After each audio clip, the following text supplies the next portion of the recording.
Cette approche de subvention partout, d'immigration incontrôlée, n'a pas donné des résultats probants sur le plan économique.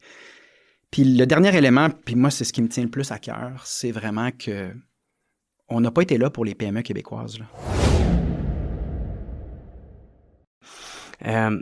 Parlons-en du bilan de la CAQ. J'aimerais ça qu'on en parle du désastre économique. La partie économique, là, on peut-tu en parler? C'est quoi ta vision, justement, de ça? Essentiellement, ça fait quelques années qu'on a des top guns, des gens qui s'auto-proclament super ministres, vedettes, rainmaker de l'économie. Là, comme des vaudous qui feraient de l'économie là, par magie, là, nous rendraient plus riches. Tu regardes les chiffres du Canada et du Québec dans les 10 dernières années, on est les pires dans l'Occident en croissance économique. Et ça vient d'un certain nombre de décisions de politiques publiques qui sont vraiment fausses, erronées. Donc, la première, c'est que si tu dépenses beaucoup de fonds publics dans des subventions à plein d'entreprises, des multinationales, puis tout ça, c'est bon pour l'économie. C'est faux. Les HEC ont sorti un papier, une étude très, très fouillée là-dessus pour dire, en fait, ce qu'on constate, c'est d'augmenter les subventions dans toutes les directions. Non seulement cet argent-là, tu ne l'as plus pour des problèmes sociaux importants ou pour d'autres missions de l'État, mais c'est parce qu'en fait, on regarde l'évolution de notre croissance économique, là, puis ça ne fonctionne pas du tout, c'est inutile. Donc, les HEC ont clarifié ça. Donc, le bilan économique de la CAQ, le premier élément, c'est vraiment dépenser dans toutes les directions sans faire ses devoirs. Ça a donné lieu à Nordvolt, mais il y a plusieurs autres scandales comme l'argent dans Nemaska, puis dans Flying Whales, puis dans Taiga, puis la liste est quand même immense. Ben oui, la vérificatrice générale, elle te donne raison aussi. Hein? Oui, puis on parle de milliards de dollars. C'est pour ça que nous, on dit on va abolir le Fonds de développement économique. À l'origine, c'est intéressant, le Fonds de développement économique, parce que, tu sais, des acteurs économiques au Québec, on en a, là. Tu as le Fonds de solidarité, la Caisse de dépôt, tu sais, du monde qui peuvent intervenir, là. Mais quand personne voulait investir dans un projet très politique, Jean Charest a créé le Fonds de développement économique qui permettait au gouvernement de dire, personne n'en veut, mais nous, on va mettre de l'argent pareil là-dedans. Mais évidemment que ça a donné lieu à des pertes, puis à des projets mal ficelés. Puis c'est plus de 6 milliards de pertes là, durant la CAQ dans ça. C'est énorme. Avec 6 milliards de dollars, tu peux faire bien des choses. Dans quel cas, nous, on va juste abolir ça. L'autre élément, c'est que le Canada a prôné l'immigration illimitée ou incontrôlée. On est passé d'un modèle qui fonctionnait. Là, le modèle québécois d'immigration avant Trudeau, c'était une planification, une intégration, puis vraiment une réflexion en amont. Là, sans consulter personne, sans qu'il y ait de débat démocratique, les frontières se sont ouvertes parce qu'on était un État post-national, donc le Roxham, les aéroports, tout ça. On s'est retrouvé avec plus de 500 000 temporaires du jour au lendemain sur le territoire, une croissance de la population d'1 million en un peu plus que 10 ans. Tu dénonçais le chemin Roxham. Oui, puis au début, je me faisais traiter de tous les noms. Puis Christine Fréchette disait qu'on ne pouvait pas le fermer. Parce qu'elle était à la tête du ministre était à la migration. Puis c'est François Legault qui était passé en arrière le même jour pour dire non, on va le fermer. Puis là, elle avait dû changer son discours, mais à l'époque, c'était très difficile de remettre en question ce que le Canada imposait au Québec, puisque le gouvernement Legault faisait lui-même, là, c'est-à-dire toujours recruter plus de personnes. Puis finalement, on se retrouve avec une crise du logement, une difficulté à livrer les services, mais ce qu'il faut dire aussi, c'est que les études sont claires sur le fait que quand tu accueilles trop de monde en même temps, essentiellement, ta croissance économique va tendre vers zéro. Pourquoi? Parce que tu as une tarte, puis tu as juste plus de monde qui divise la même tarte, puis tu n'es pas capable de produire plus de morceaux parce que toute ton économie est en train d'essayer de s'adapter à un choc démographique.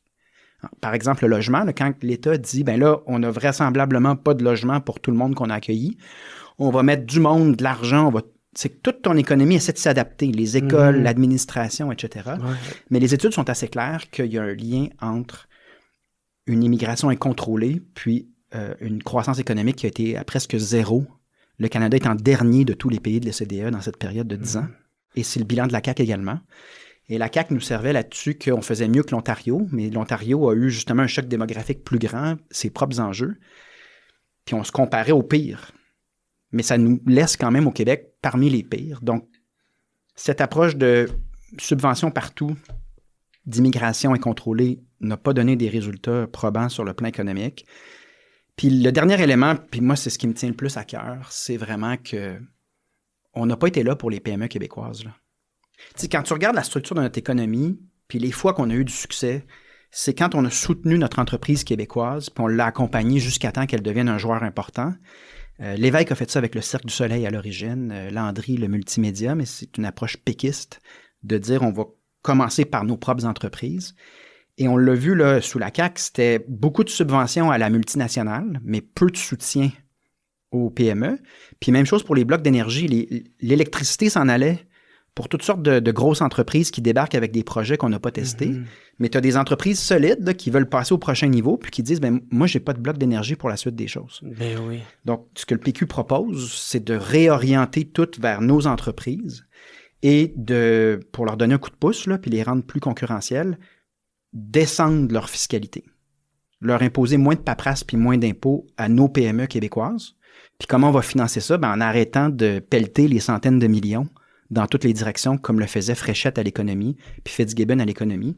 Quand tu regardes les données des deux, là, Fréchette dépensait légèrement plus par mois, à peu près 260 millions de subventions par mois. T'imagines les sommes, là? C'est comme c'est gigantesque. Pas qu'on n'aidera jamais une entreprise, mais avant d'aider une entreprise, on va se poser la question, est-ce qu'il y a des PME québécoises qu'on aurait pu aider, qu'on n'a pas aidé? Puis est-ce que vraiment c'est notre rôle de choisir nos chouchous puis en laisser tomber d'autres? Les gagnants puis les perdants. Ben oui, mais souvent aussi, c'est qui connaît qui. Tu sais, je veux dire, quand tout est à la discrétion du ministre, là... Donc, plus de prudence puis de respect du fait que ce sont des fonds publics. Ça n'appartient pas au ministre, là, c'est l'argent du monde, puis tu peux des fois faire une intervention, mais si tu fais des interventions tout azimut sans réfléchir pendant que tu as une crise d'itinérance qui n'a pas de bon sens, tu as des services... combien de malades cancéreux j'ai rencontrés qui m'ont dit qu'ils n'avaient pas eu leurs soins à temps dans les dernières années. Tu sais, c'est pas normal, ça.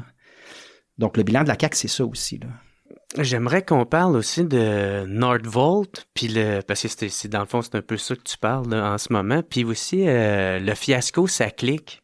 Tu sais, quelle leçon qu'on a retenue de ça, puis comment faire en sorte que ça ne se reproduise pas? What's up tout le monde? Ici Jer Alain pour vous dire un gros merci d'écouter et de suivre le What's Up Podcast. Vous pouvez m'aider en devenant membre Patreon. Il y a plein de sortes de forfaits. Il y en a à 3, il y en a à 4, d'autres à 15, puis d'autres à 25. En plus de m'aider financièrement, vous allez pouvoir voir les épisodes d'avance et pas besoin d'attendre qu'ils sortent en ordre chronologique. Devenez membre au patreon.com/whatsuppodcast. Sinon, gros merci tout le monde de me suivre, c'est super apprécié. Passez une excellente journée.